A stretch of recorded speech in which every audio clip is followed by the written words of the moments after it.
audio pikir ulang. Pikir ulang. Teman-teman, hari ini kita berbicara tentang sesuatu yang mungkin tidak ada orang yang berani mempertanyakan. Saya mempertanyakan bukan untuk menyangkal, tetapi justru untuk menemukan esensinya. Dan yang kita bicarakan hari ini adalah kitab suci. Kita tahu orang beragama pasti mempunyai kitab suci.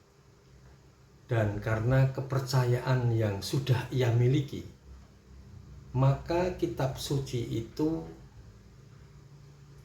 dia terima dengan sepenuh hati, dengan penuh kepercayaan, dan bahkan sampai-sampai tidak berani bertanya, sehingga semuanya diterima begitu saja.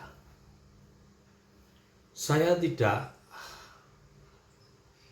terfokus pada kitab sucinya, tetapi saya terfokus kepada orang yang mempercayainya. Kitab suci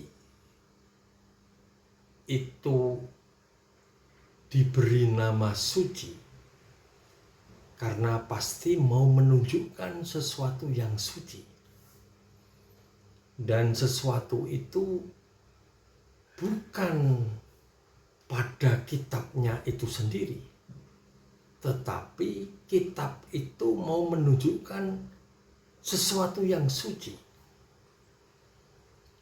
Dan kalau tidak di dalam kitab itu sendiri, lalu di mana?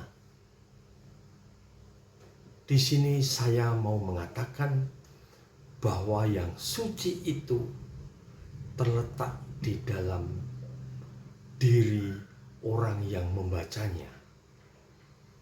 Ada sesuatu yang suci di dalam diri orang itu. Dan yang suci itu akan terbantu ketika kita menggunakan kitab suci sebagai cermin. Kitab suci harus dipakai sedemikian rupa sehingga saya menemukan yang kudus, yang suci itu di dalam pantulan dari kitab suci itu. Maka ketika kitab suci itu berhadapan dengan gunung, dengan rumah, lalu ya tidak kelihatan sucinya. Baru ketika kitab suci itu dihadapkan dengan manusia, maka dengan mata yang terbuka, manusia itu akan melihat yang suci itu. Dan itu terpancar dari dalam dirinya yang ada di depan kitab suci itu. Dengan demikian, kesucian kitab suci itu terletak pada fungsi dia untuk mencerminkan kesucian yang justru ada di dalam diri kita. Maka menjadi sebuah pertanyaan kalau orang mencari-cari kesucian di dalam kitab suci itu. Kitab suci itu hanya cermin. Meskipun orang memandang kitab suci, tetapi hatinya harus mampu melihat apa yang dilukiskan oleh kitab suci itu. Dan yang dilukiskan kitab suci itu tidak lain adalah si pembaca, orang yang percaya, mempercayai itu adalah kitab suci, kitab yang mampu menunjukkan wajah kesuciannya. Maka adalah menjadi membingungkan kalau seandainya kitab suci itu dianggap suci pada dirinya. Kitab suci adalah objek. Dan objek hanya bisa suci sejauh dia ada di dekat subjek yang suci. Dan subjek itu adalah orang yang mempercayainya, orang yang menggunakan kitab suci itu untuk bercermin, untuk melihat petunjuk di bagian mana dari dirinya yang harus dibersihkan, yang harus disingkirkan, yang harus dikuak, sehingga yang suci itu kelihatan.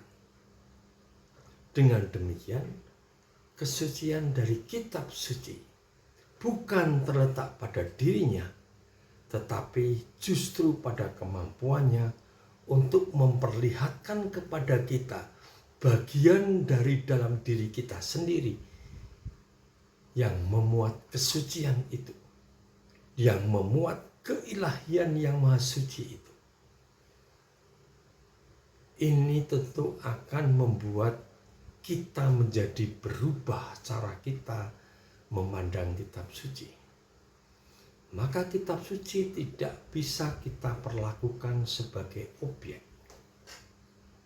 Kalau kitab suci kita perlakukan sebagai objek, lalu kita sembah-sembah sebagai yang suci, maka kita telah menggantikan kesucian dengan sesuatu yang bukan selayaknya. Karena kesucian itu ada di dalam diri kita. Dan kita butuh kitab suci untuk melihat kesucian itu. Dan dengan cermin kitab suci itu, kita akan tahu bagian-bagian mana yang sungguh memuat kesucian dan yang mana terkamuflase oleh banyak hal yang tidak suci, yang sekedar cap suci, yang sekedar rasanya suci.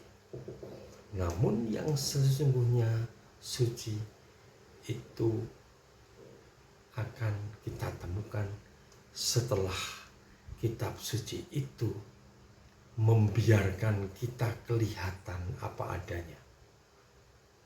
Dan di sana muncul kesucian itu. Maka tidak ada yang lebih penting daripada menemukan kesucian itu sendiri. Bukan di dalam kitab suci, tetapi di dalam diri orang yang membacanya.